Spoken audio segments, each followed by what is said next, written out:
kung paano mangyayari sa mga ganyan, kung paano maiwasan, at kaya ano lang, maging ano ka lang sa kanya, magtiwala ka lang sa kanya, tiwala ka din sa akin, tiwala ka din sa akin.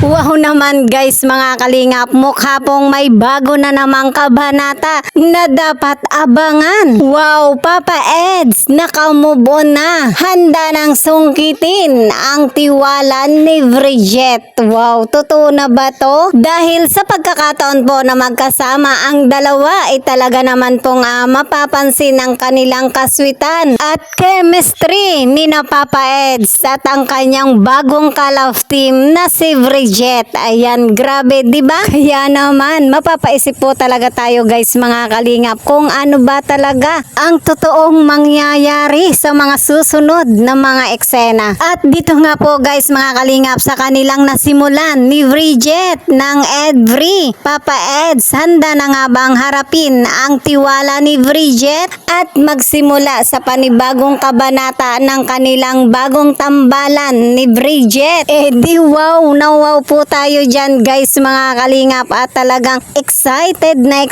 na po tayo, di ba? At dito nga po guys mga kalingap, sa simula pa lang ay nakikita na nga po natin na talagang maganda na yung nangyayari at dito nga po tayo po ay talagang mapapamarathon, di ba? At ayon nga po mga kalingap sa atin pong mga viewers, mga solid fans ng Edvry, pagdating nga po dito kay Bridget ay talagang alam naman po natin na walang problema pagdating sa kanya. At kung ano nga po ang magiging pasya ni Kalinga Prab ay handang-handa nga po si Bridget na makipag-love team, o di ba? At dito nga po nakikita natin, di ba, sa unang vlog pa lang ay talagang maganda yung mga ipinapayo po ni Papa Eds para dito kay Bridget, di ba? At grabe po guys mga kalingap, dito nga po ay talagang tapat na inihayag nga po ni Papa Eds para kay Bridget na sana nga po ay pagkatiwalaan itong si Papa Eds ni Bridget. At kita rin naman po natin, ayan, grabe yung sagot po ni Bridget, talagang matamis ng ngiti yung kanyang ginanti kay Papa Eds para sa kanyang mga pahayag. Wow, grabe, talagang totoong totoo po yung kanilang chemistry, talagang tayo po ay mapapangiti sa kanilang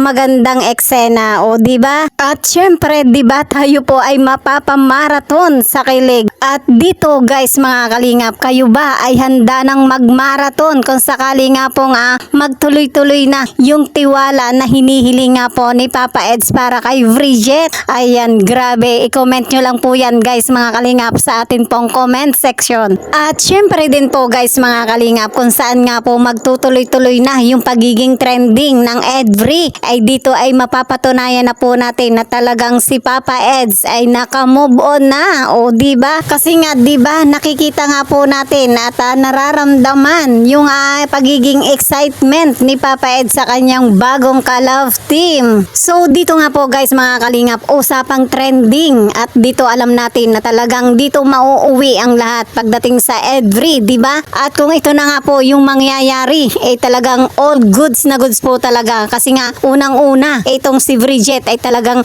gaganda yung kanyang buhay. Na kumbaga po guys mga kalingap, dadagsa yung mga sponsor at talagang dito mabibigyan na nga po ng pabahay si Bridget. At ito rin naman po yung pangako ni Kalinga Prab na gustong mangyari para kay Bridget. At syempre naman pagdating kay Papa Eds ay talagang alam naman po natin na hindi po ito nagpapabaya, lalo na nga po sa mga naging ka-love team niya, di ba? Kung noon nga po ay sumugal siya sa dating ka-love team niya, pero ano nga po ang nangyari, di ba? Bakit nga po hindi ngayon siya sumugal? Ngayong nakikita po niya yung pag-asa, di ba? Itong si Bridget na talagang may paninindigan at syempre tapat po sa kanyang mga salita at handa pong ipaglaban kung ano nga po yung totoo, o di ba? At dito po guys mga kalingap, sa mga kaganapan pong ito balikan po natin ang mga nakakakilig na eksena kung saan nga po handa ng sungkitin ni Papa Eds ang tiwala po ni Bridget. Ayan, grabe, heto na, panoorin po natin ang maikling video clip.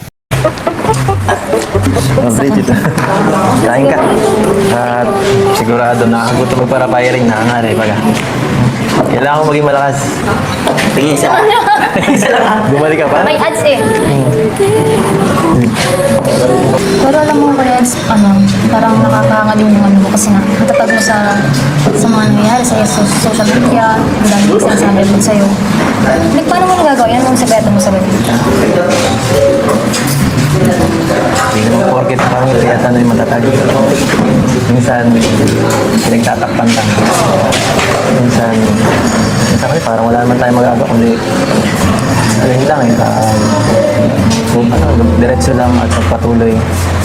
Pero hindi naman ako parang wala lang sa akin ano na ako, parang lagi ako matatag. Siyempre lagi nakakaramdam din ako ng hirap. Kahit sino naman siguro. Kasi ako kuya, like, kapag may mga gumagano sa akin sa ano, parang gusto ko agad itama kung ano yung sinasabi nila. Alam mo po yung feeling na ano na, siyempre mali nga po yung sinasabi sa'yo.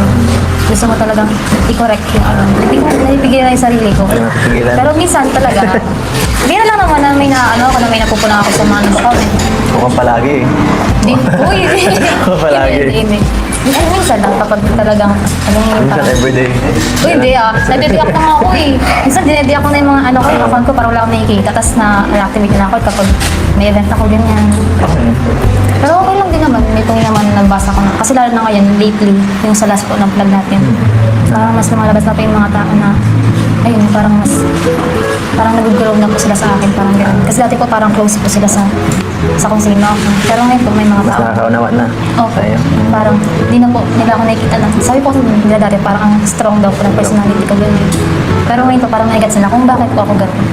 Basta lagi ka lang, naka-guard ka lang sa sa sarili mo, sa puso mo. Kasi mahirap na kapag bumaliktad ang sitwasyon. Bukod doon, magtiwala ka lang kuya mo. Kung may problema, mag-open ka sa kanila kasi hindi ka naman papabayaan yan eh. Kami din, ang mga keyboards, kung sakali, kung may tutulong. Sabi ka lang siyempre dito baga, family naman tayo. Sabi ko yan, sinsan, kapagkakatiwala nga sa lahat.